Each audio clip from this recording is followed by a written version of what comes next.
कहते हैं कमाटीपुरा में कभी अमावस की रात नहीं होती, क्योंकि वहां गंगू रहती है।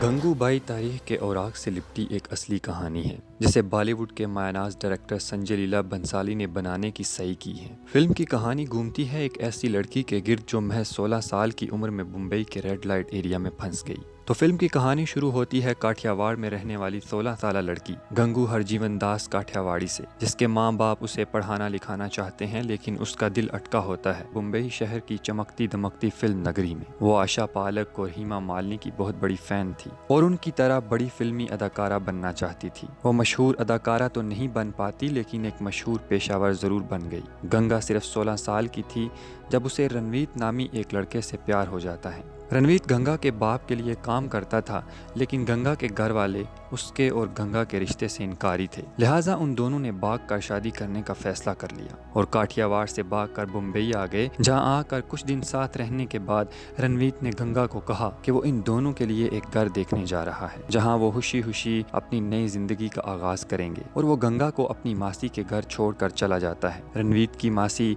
उसे एक टैक्सी में बिठाकर अपने साथ ले जाती है और टैक्सी सीधा कमाठीपुरा में जाकर रुकती है, जो मुंबई का मशहूर रेड लाइट एरिया है। दरअसल गंगा के शोहर रणवीत ने उसे धोखा दिया होता है और उसे 500 रुपए में बेच दिया होता है। अब 16 साल की गंगा ये बर्दाश्त नहीं कर पाती और खूब आहो पुकार करती है, लेकिन हालात के साथ समझौता करने के सिवा उसके पास कोई और चारा नहीं होता। वो अगर कमाठीपुरा से भाग कर वापस काठियावाड़ जाना चाहती तब भी वो नहीं जा सकती थी, क्योंकि एक पेशावर को उसके घर वाले भी कबूल नहीं करते। वक्त गुजरता गया और गंगा हरजीवन दास अब गंगू बन चुकी थी।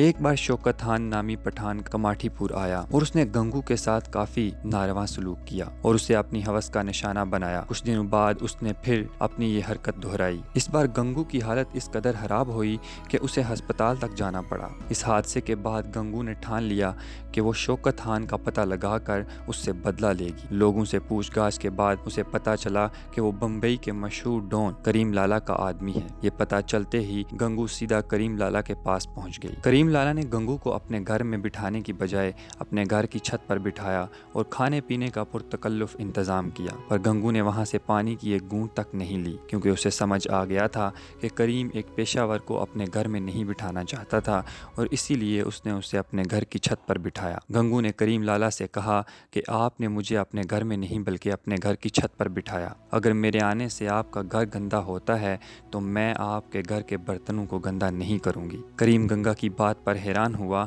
और उसने आने की वजह पूछी। गंगा ने शौकत खान के बारे में बताया तो करीम लाला ने कहा, अगली बार जब वो आए तो मुझे इत्तला कर देना और फिक्र करने की कोई ज़रूरत नहीं है। करीम की ये बात सुनकर गंगू की आंखों में आंसू आ गए। उसने कहा कि आज तक किसी मर्द ने मुझे इतनी हिफाजत महसूस नहीं करवाई। गंगू ने अपने पर्स से एक धागा निकाला और करीम लाला के हाथ पर बांध दिया और बोली, आज से आप मेरे राखी बाई हैं। करीबन 2-3 हफ्ते बाद जब शौकत कमाठीपुरा पहुंचा तो बस फिर करीम लाला को वहां बुलाया गया और करीम लाला ने शौकत की खूब धुलाई की और कहा कि गंगू मेरी मुंह बोली बहन है। जिसने भी आज के बाद इससे बदसलूकी करने की कोशिश की वो मेरा दुश्मन है और मैं दुश्मनों को चैन से नहीं जीने देता। बस इसके बाद कमाठीपुरा में गंगू की वाह वाह हुई और उसका सिक्का चलने लगा। इसके बाद गंगू ने कमाठीपुरा के घरेलू इलेक्शन में हिस्सा लिया और जीत गई।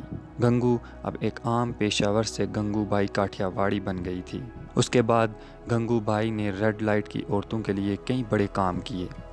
पेशावर औरतों की हिफाजत हो या उन पर होने वाले जुल्म, गंगू ने इन औरतों को इंसाफ दिलाने में कोई कसर नहीं छोड़ी। जिन लड़कियों को इनकी मर्जी के बगैर या फिर किसी धोखे से वहां लाया गया था, सबको आज़ाद कर दिया गया। अपने काम की वजह से आहिस्ता आहिस्ता गंगू बहुत मजबूत होती जा रही थी। वो जब भी कोई तकरीर करती तो उसे बहुत पजीराई मिलती। वो अल्फाज के साथ खेलना सीख चुकी थी। एक वक्त ऐसा आया जब कमाठीपुरा से उन तमाम पेशावर औरतों को हटाने की कोशिश की गई तो गंगू डायरेक्ट उस वक्त के वज़ीर आज़म नेहरू के पास जा पहुंची। उसने कहा कि वो तकरीबन 1 सदी से जुड़ी इस जगह को खाली नहीं करेंगी। वज़ीर आज़म नेहरू ने गंगू से सवाल किया कि वो इस धंधे में क्यों आई। बाइज्जत तरीके से किसी की बीवी बनकर कोई जायज़ काम भी कर सकती थी। जिस पर गंगू ने कहा, वज़ीर आज़म साहब आप मुझसे शादी कर लें, मैं आज ही ये पेशा छोड़ दूंगी। اس پر نہرو کو بہت غصہ آیا، جس پر گنگو نے معذرت کرتے ہوئے کہا، وزیر اعظم صاحب کسی کو مشورہ دینا بہت آسان ہے لیکن اپنانا بہت مشکل۔